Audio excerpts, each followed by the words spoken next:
Hey guys, Mixed Media Girl here. So I recently put out a video where I did alcohol ink on resin on a vase. I do a paper towel in here so you can see it a little bit better. It came out amazingly gorgeous. If you missed that video, go ahead and check it out. I'll put the link in the description. But this kind of sparked a little bit of a series in me.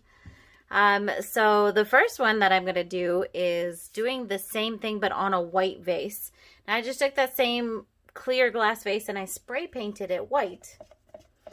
And I think this is just going to give a bit of a different look because you won't have that transparency. So I'm going to go ahead and turn on this cup turner. And I will answer all the commonly asked questions as I start to coat this with resin. First of all, I'm using Stone Coat Countertops Art Coat. Has beautiful UV protection. It's my favorite resin to use. And I just am using maybe about 2 ounces, maybe even less, somewhere in between 1 to 2 ounces. I'd say closer to 2 ounces. And I'm just going for covering this with a nice even coat. Make sure you get the bottom. I have this on a cup turner. I get the cup turner from Amazon. Link for that will also be in the description. So check that out. The foam arm that is on here comes with this cup turner. However, if your foam does not fit whatever you're trying to do, like your cup or your vase or whatever, you can just search cup turner foam on Amazon and find all different sizes. You can also get pool noodles from the dollar store. Those can work for some projects. There's lots of ideas. All right, so this is pretty well coated. I'm gonna add just a little bit more. So in looking at how much resin I had mixed up, because I mixed up a little bit extra for some other projects, I used about 2 ounces. So that officially answers that. All right, I'm going to go ahead and torch this before I put on the alcohol ink. And this is just a little Bernzomatic torch.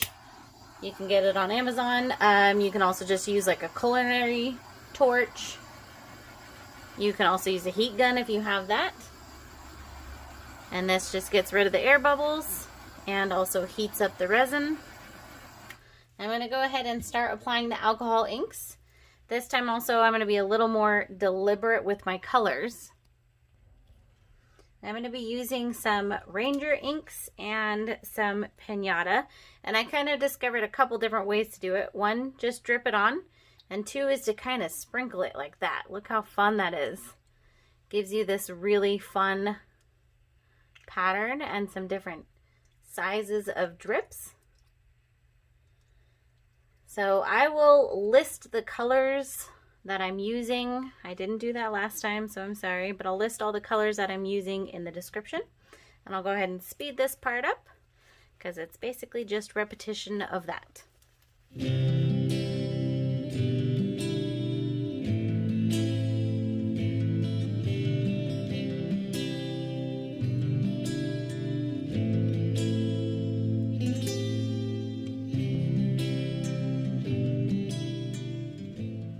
Alright, so I've got this mostly covered.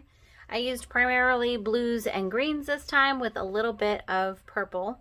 Now the last time I sprayed some isopropyl alcohol on it, which made this move around. This time I actually want to try something a little bit different and hopefully it doesn't mess it up. But I want to take a heat gun to this and see if that can actually just move the resin with the ink in it. My fear is that it might dry the ink. So I hope not. Let's try it.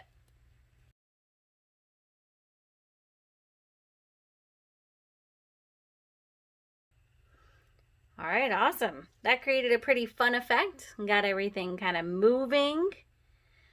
So that's looking pretty cool. All right, this is going to continue moving for quite a while more until it's dry basically.